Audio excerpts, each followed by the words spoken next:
It's called police intimidation, lady. Haven't you ever heard of it?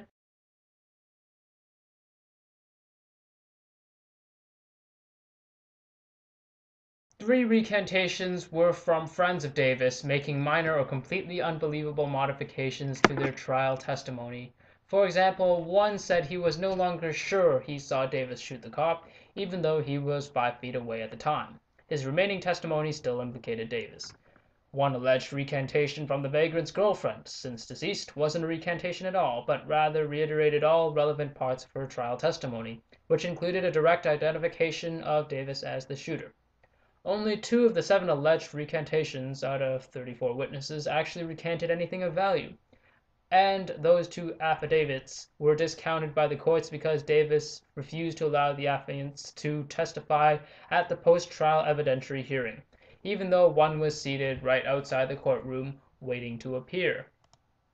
I'd like to see some sources. If she actually sourced their recantations and so it could verify some of her claims, that would put her article in quite a credible light.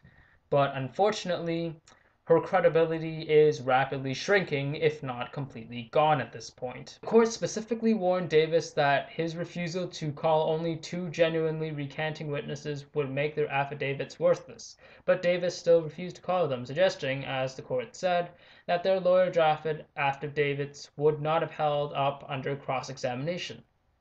That doesn't make any sense. Why would anyone make that assumption if their life was on the line? With death penalty opponents so fixated on Davis's race, he's black, it ought to be noted that all the above witnesses are themselves African American. The first man Davis shot in the car that night was African American. I don't think anyone really has a problem with the fact that he was African American and he was put to death. What we have a problem with is the fact that he was put to death based on circumstantial evidence, and having no direct evidence in that case to tie Davis to not only the shooting of Officer McPhail, but to the earlier shooting. Oh, and don't think that it's escaped my notice that a vast majority of death row inmates are in fact African American. And that's something you again forgot to mention. And this plays a very large role because many opposers of the death penalty often do oppose the death penalty because they feel that it's applied in a very discriminatory way, especially towards African Americans. I noticed that the people so anxious to return this sociopathic cop killer to the street don't live in his neighborhood. Oh, really now, Ann Coulter?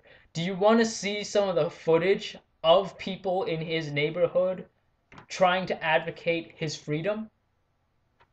What? You don't believe me? There's a reason more than a dozen courts have looked at Davis's case and refused to overturn his death sentence. He is as innocent as every other executed man since 1950, which is to say, guilty as hell. Well, okay, that is just complete and utter bullshit, as I proved earlier. Plenty of those exonerated people were exonerated after they were being convicted, and many of them were exonerated after they were executed. So that is a complete bullshit claim. And Coulter, I have never heard this much amount of stupidity ever since I reviewed Mystical Forest's video response to me. And that is quite a feat, I have to say. That is quite an accomplishment that you managed to procure something so ignominious and so completely mentally retarded that I really have to wonder if there is something wrong with you or whether you're just being a complete douche. You say you're a conservative. Well, no, lady, you're not a conservative. You don't support a lot of things that conservatives do. You definitely don't act in a way that many conservatives I know act. You're not a conservative, lady. You're just a douchebag. I'm not going to sit here and tell you guys that Davis was innocent, even though that is my personal opinion. Maybe he was guilty. I don't know. I'm not qualified enough and I'm not well researched enough in this case to fully tell you guys that based on the information that Davis was innocent. I'm honestly admitting to you now.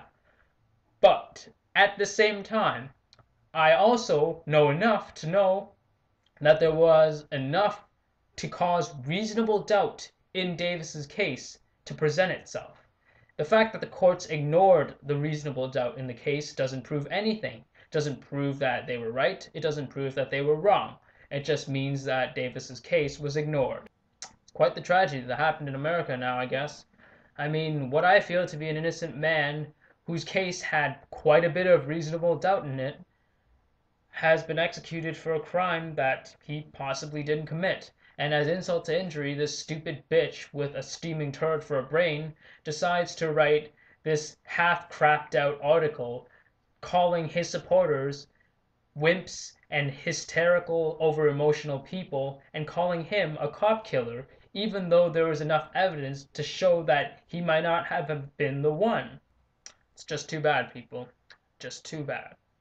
Thanks for watching, guys, and may the truth always be heard.